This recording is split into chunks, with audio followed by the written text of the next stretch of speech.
जगत विच जो कुछ भी सानू मिलता है एक दिन विछड़ता है। कुछ भी मिले, दूर क्यों जाइए, तन मिलता है, तन भी विछड़ जाता है। माँ बाप मिलते हैं, विछड़ जाते हैं। परिवार के संबंध बनते हैं, टुट जाते हैं। और इस तरह यार दोस्त मिलते हैं, मित्र मिलते हैं, संबंधी मिलते हैं, आखिर विछड़ते हैं। या असी विछड़ते हैं या वो विछड़ते हैं। वारी वारी सब दा विछोड़ा आउंदा है।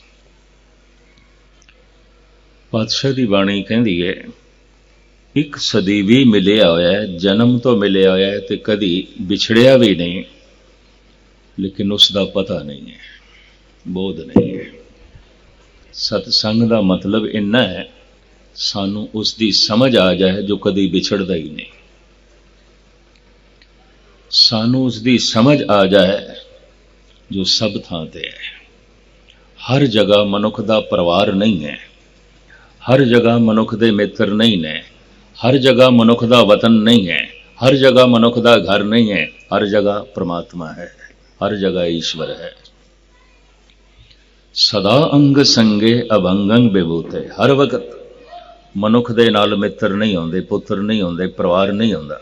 निरंकार हर वक्त नाल। सदा अंग संगे अभंगंग विभूते। जो सदा संग है वो भुल गया, ते जिन्हां दा संग वक्ती है, कदी कदाई है, वो याद का हिस्सा ने, याद आउंदे। तो हुण मैं अर्ज करां, जिसदी याद आवे संबंध जुड़ जाते ने, जिहड़ा भुल जावे संबंध टुट जाता है। रिश्ते याद दे ने, याद चल रही है, रिश्ता जुड़े होया है, भुल गए हैं, रिश्ता टुटिया है। असी ईश्वर नू गवाया नहीं, गवा नहीं सकते, भुलाया है, भुला सकते हैं। लफ्ज में फिर दोहरावां, असी ईश्वर नू गवाया नहीं, गवा नहीं सकते, बुलाया है, भुल सकते हैं। इस वास्ते संसार दे सारे अवतारी पुरुष गुरु जना ने एक आवाज होके आख्या, याद करो। उर्दू च कहते हैं याद करो, पंजाबी च कहते हैं चेते करो, संस्कृत दे च कहते हैं सिमरन करो।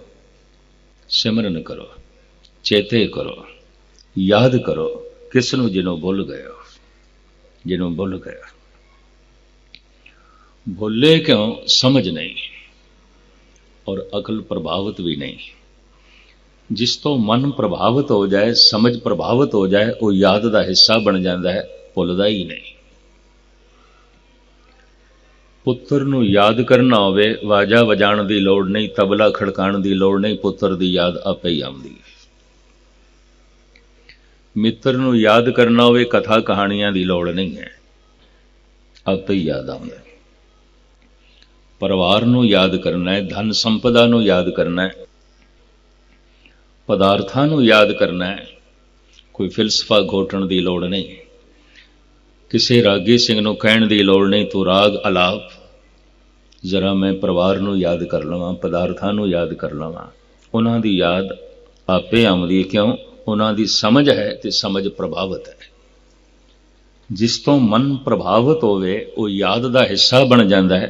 जिस तो मन प्रभावित नहीं, तुच्छ है, मामूली है, एवें है या है ही नहीं, वो याद का हिस्सा नहीं बनता, वो याद नहीं आउंदा।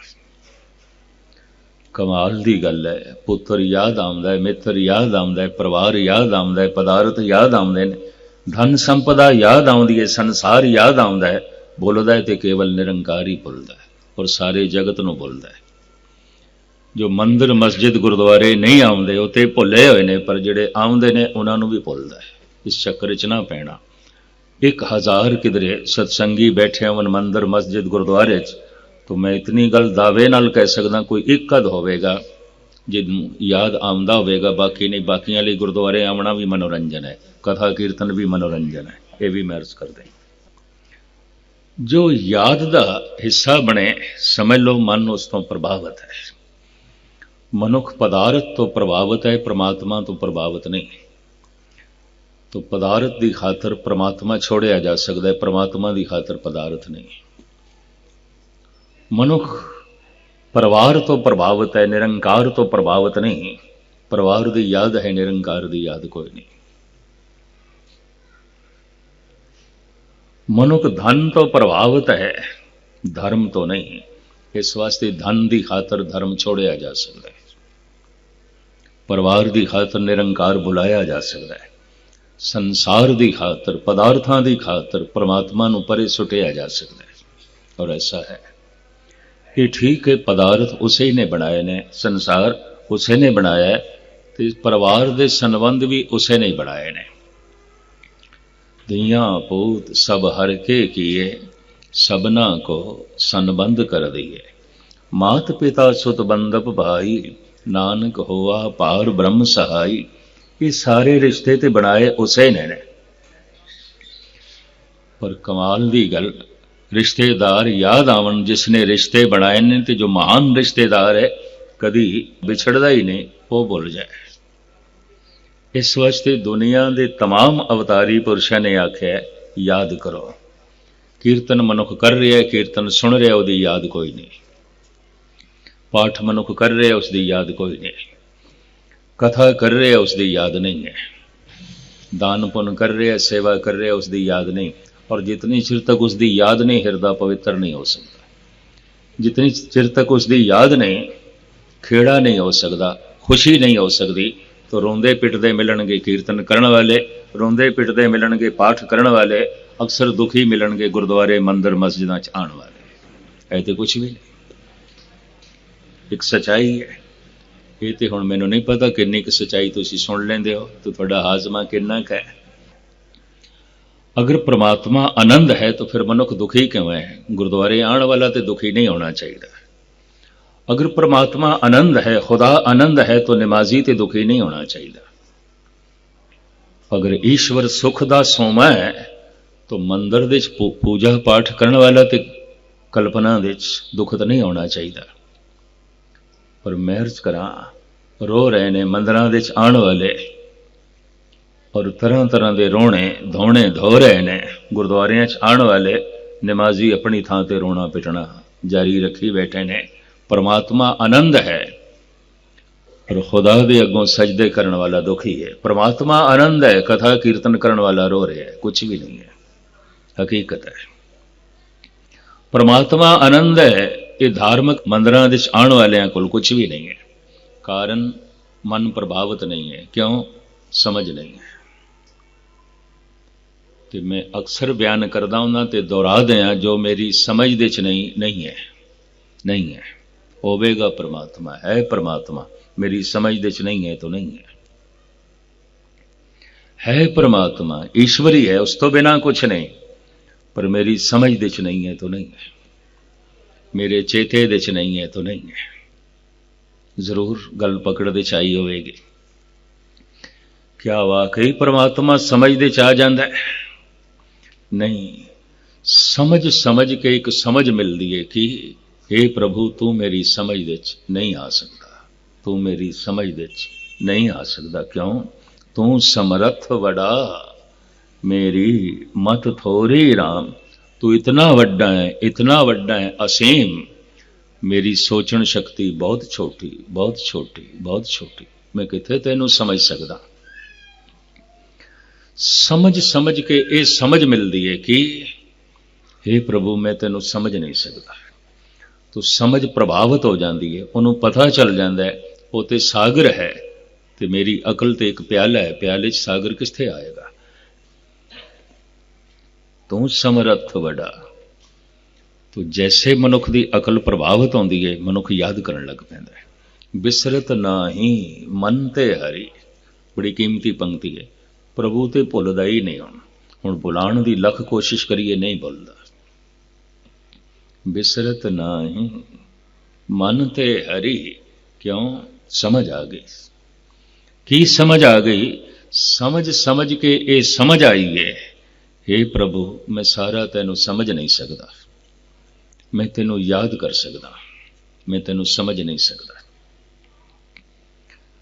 उर्दू दे एक माया नाज शायर होए ने, कोई गालबन 150 साल होया है, बहादुर शाह जफर के जमाने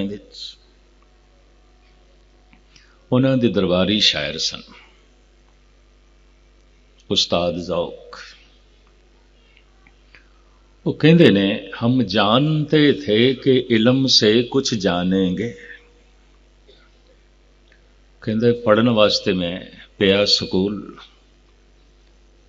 ते सोचदा सी कुछ समझ जावांगा, पढ़ लिख के कुछ पता चल जाएगा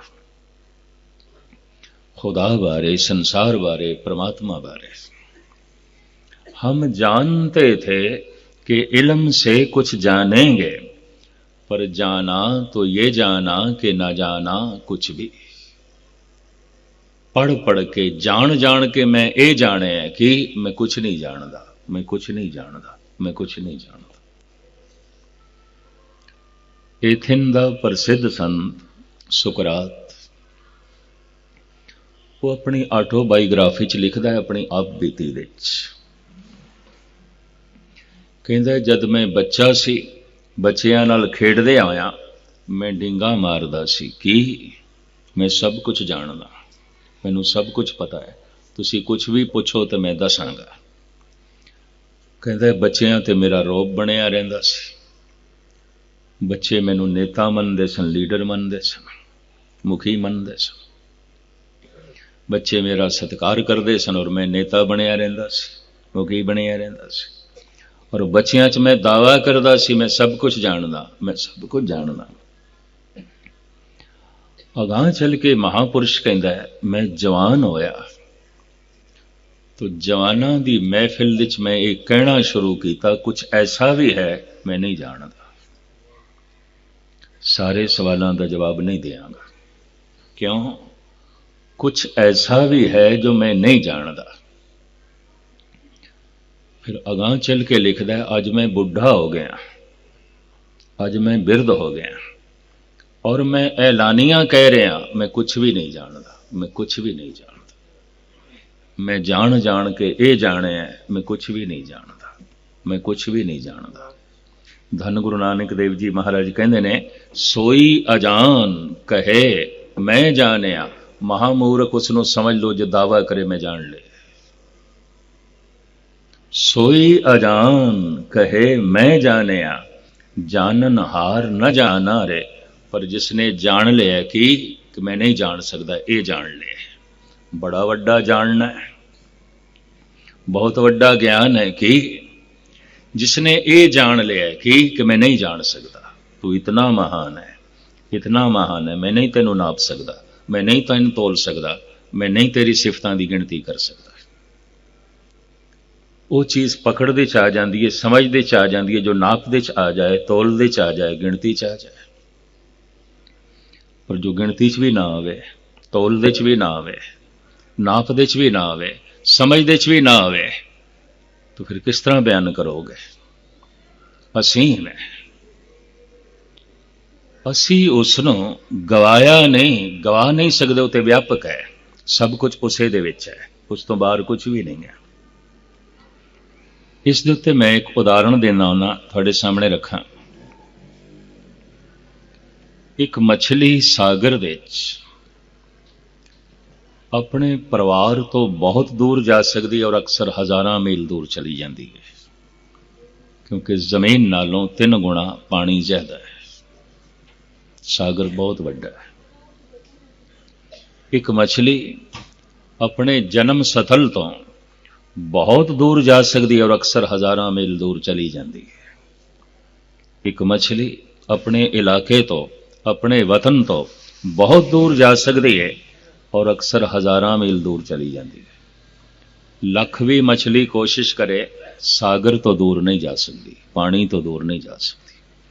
जिथे जाएगी पानी ते है, जिथे जाएगी सागर ते है। मनुख अपने वतन तो दूर जा सकता है और अक्सर चला जाता है। मनुख अपने घर तो दूर जा सकता है और अक्सर रोज चला जाता है। मनुख अपने परिवार तो दूर जा सकता है और अक्सर चला जाता है। लख भी कोशिश करे, मनुख निरंकार तो दूर नहीं जा सकता, क्योंकि जिथे जाएगा निरंकार ते है। तू सबनी थाई जिथे हो जाई, साचा सिरजनहार जी तू ते सारी थां। मैं फिर अर्ज करा, सारी थां ते मेरा वतन नहीं है, सारी थां ते मेरा जन्म सफल नहीं है, सारी थां ते मेरा परिवार नहीं है, सारी थां ते मेरा निरंकार है। तू सबनी थाए जिथे हो जाए, साचा सिरजनहार जियो। जो किसे वक्त है ते किसे वक्त नहीं, ते किसे थां ते है ते किसे थां ते नहीं, वो ते याद आउंदा है। पर जो व्यापक है वो बोलदा है। इस वास्ते सत्संग, ये मंदिर मस्जिद इस वास्ते ने, ये गुरुद्वारे इस वास्ते ने, उसकी याद आ जाए, उसकी याद आ जाए। मैं फिर अर्ज करा, असी उसनू गवाया नहीं, गवा नहीं सकते, भुलाया है, भुला सकते। उन्होंने भुल जाना महा दुख है, उन्होंने याद करना महा आनंद है। तुद चित आए महा आनंदा, जिस विसरे सो मर जाए जियो।